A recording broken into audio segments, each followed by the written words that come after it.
When I was younger, my mom would take us on a road trip to her hometown on the Navajo reservation. I would always ask her to tell me a skinwalker story along the way. I remember every story she's told me was when we were driving through miles of nothing at night. Lucky for us, nothing ever happened to us during those drives. Anyways, this is one of those stories that came from my aunt. So my auntie and some of her friends used to party a lot back in the day. They would hop in an old van, drive out to the boondocks, and just drink and have fun. Of course, this all took place on the Navajo reservation after sunset, but on this specific night, that's what they were doing. Everything was going good and whatnot, when all of a sudden, they hear what sounds like rocks being thrown at their van. Everyone gets quiet as they wonder what the hell is going on. The sounds of rocks being thrown stops, and then something jumps on top of the van roof. I should mention, my family owned a white van that we would use for road trips because it had enough room for my brothers and me. So imagine young me being told the story in a van. Terrifying, I know. So everyone starts panicking and they all hurry to lock all the doors. My auntie jumps in the driver's seat and tries to start the engine. At this moment, of course, the old van then refuses to start, and whatever is on the roof is still up there making banging noises at this point. It sounds like it's jumping up and down. My auntie is freaking out when she sees a hand with long nails reach over the roof and start scratching the windshield. At this point in the story, my mom would take one hand off the steering wheel and scratch the windshield to simulate it. Then whatever was on the roof jumps off. Everyone is still scared, yelling at my auntie to start the van, and she keeps trying. That's when she sees the skinwalker walk up to the driver's side window and stare at her, just a few inches away. Well, that's when my auntie jumped in the back and started praying for her life. Minutes pass and the skinwalker appears to leave. Then my auntie hops back in the driver's seat and gets the van to start, and off they go.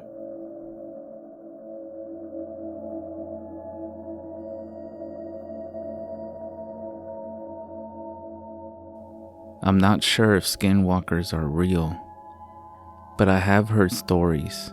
A couple of minutes ago, I was closing up my chicken coop so that no critters can get in after dark. And for some reason, every single night, when I go and lock up, on the other side of our electrical fence, I hear something pacing back and forth. Sometimes the pacing gets closer, or it sounds like it's going from left to right, but never comes close enough. I use my phone's flashlight, so it's not too bright, but maybe it sees the phone light and walks where I'm at. Sometimes if I'm out there for a couple of minutes, I hear moaning and weird sounds. Sounds that I don't even recognize from any other animal. I live in a small part of my town, in Ohio, so there's not that many people. I also don't know that much about skinwalkers, but I'm all alone right now, and it's a little scary. I'm 14 years old, and I'm house sitting my grandparents while they're on vacation. So back to this thing by the chicken coop. Whenever it walks by, it sounds like it has two legs. So sometimes I think it's a person, but I can never build up the courage to call it out. Also, when it walks by, it makes a lot of noise. I can hear it from 20 to 30 feet away. I don't know why, but the walking around and weird noises freak me out.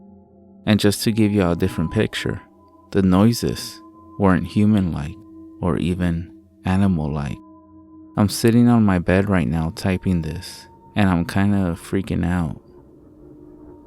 So if anyone's out there, tell me that I'm just a teenage boy who's imagining things, and there's no need to worry. Tell me the tricks to stay out of the way of skinwalkers, because I'm starting to get scared. Thank you for reading this. And yes, this is very real.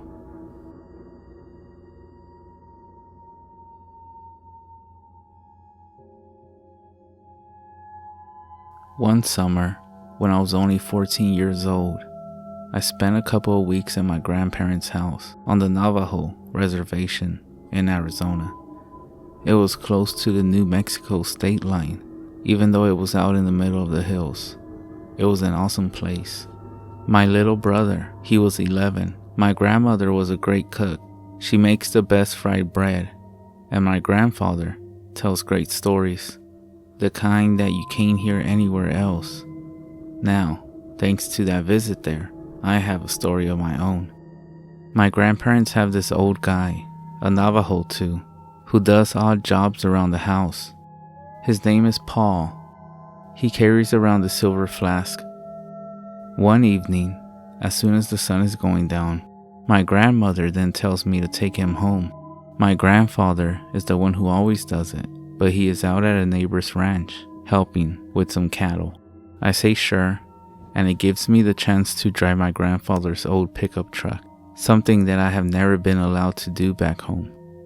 But there on the reservation, no one cares. There's a few people around. It's not like you're gonna hurt anyone.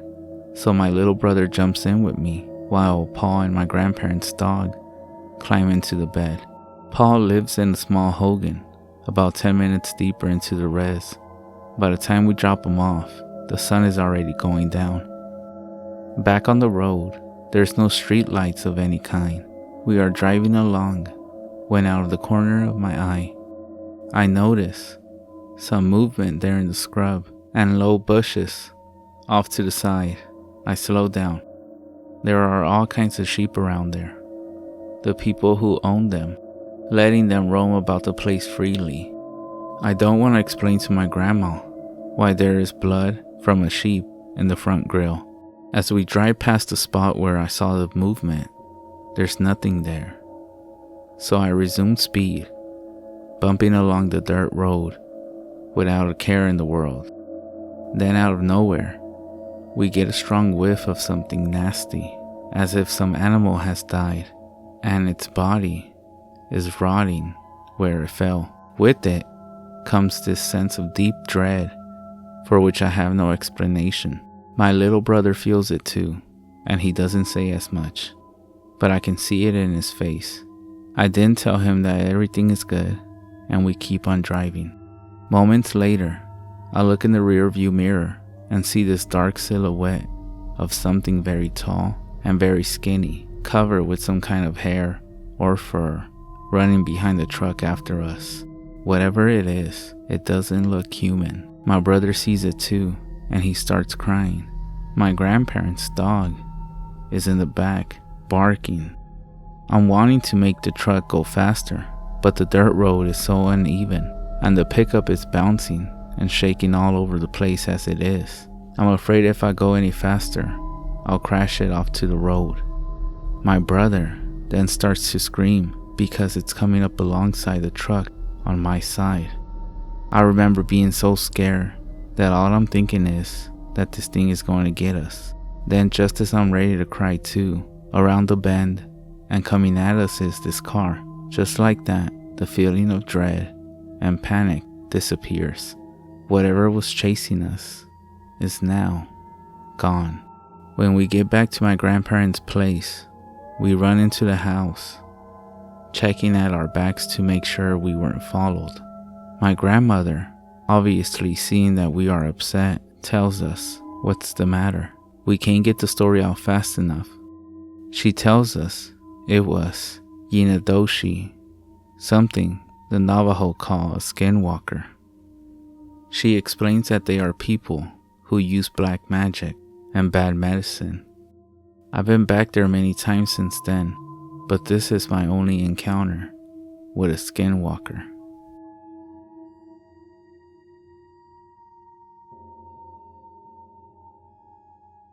So this happened about 12 years ago. My family owns a farm in the heart of an Indian reservation. One winter I was home for Christmas, taking care of the farm. As I was home by myself, late in the night, I hear all of our cows freaking out. I knew it had to be the wild dogs. There are plenty of those in the area. So I throw on some boots, grab a shotgun, load it up, and head out to the field. This was a perfect scenario for a horror movie. It was cloudy, but there was a full moon, and it was breaking through the clouds just right to light up all the snow. I ran out into the middle of the field, and just in time I see 2 dogs. But they were standing up, facing each other, and fighting. I think, perfect, 2 for 1. So I pump a shell into the chamber of Mr. 12 gauge. And then it happened. The 2 dogs heard the rack. They both stopped, looked over at me, and ran away on their back legs. I froze, and every ghost story about skinwalkers and all the other native legends I grew up with came to my mind. Also, keep in mind that I am a white guy, and up until then, these were all just boogeyman stories that the native kids like to tell to scare us. But that night, they became real to me.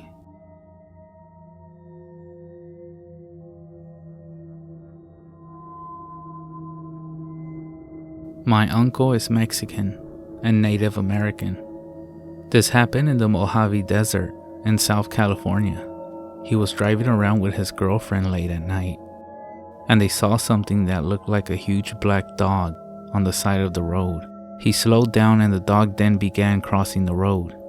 Instead of walking like a normal dog would, this thing moved like a toy rocking horse.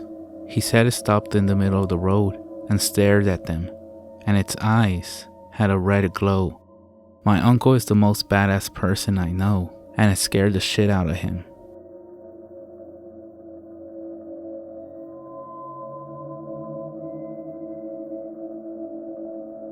A man from the reservation has just delivered a bull to a buyer's ranch out to the far reaches of the reservation, getting lost in a couple of hours.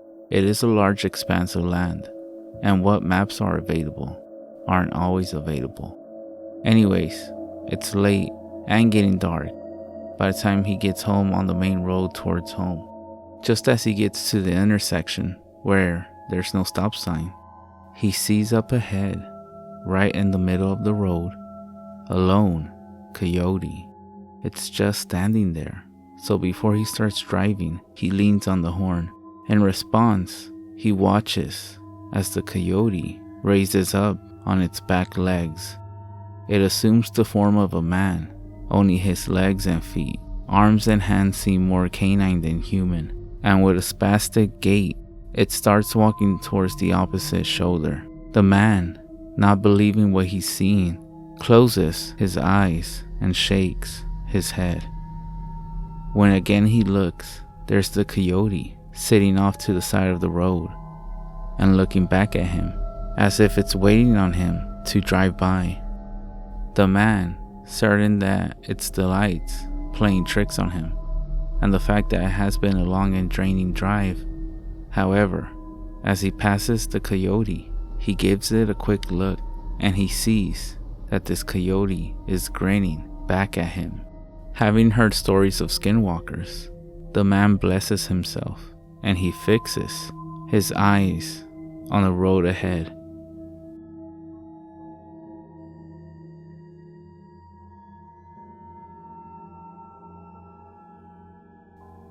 Me and 4 of my buddies on a reserve.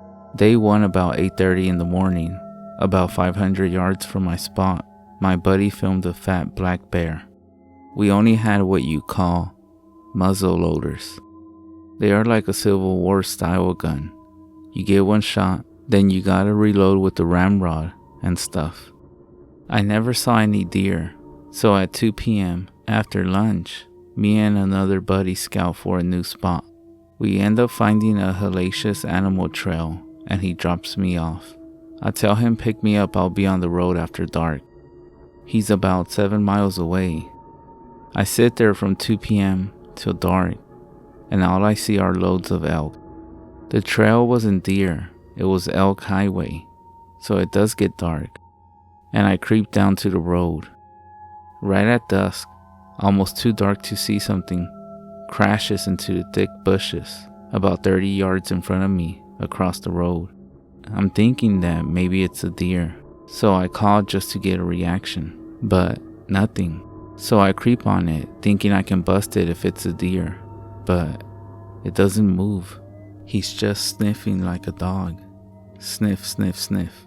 I kick the ground and stop trying to bump it, but the dog just keeps sniffing. I remember that bear, and I'm 10 feet from whatever this is.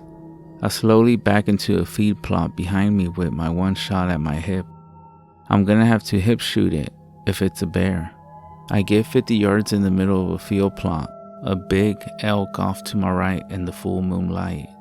I see something drive out of the bushes into the thickest part in the road to my left.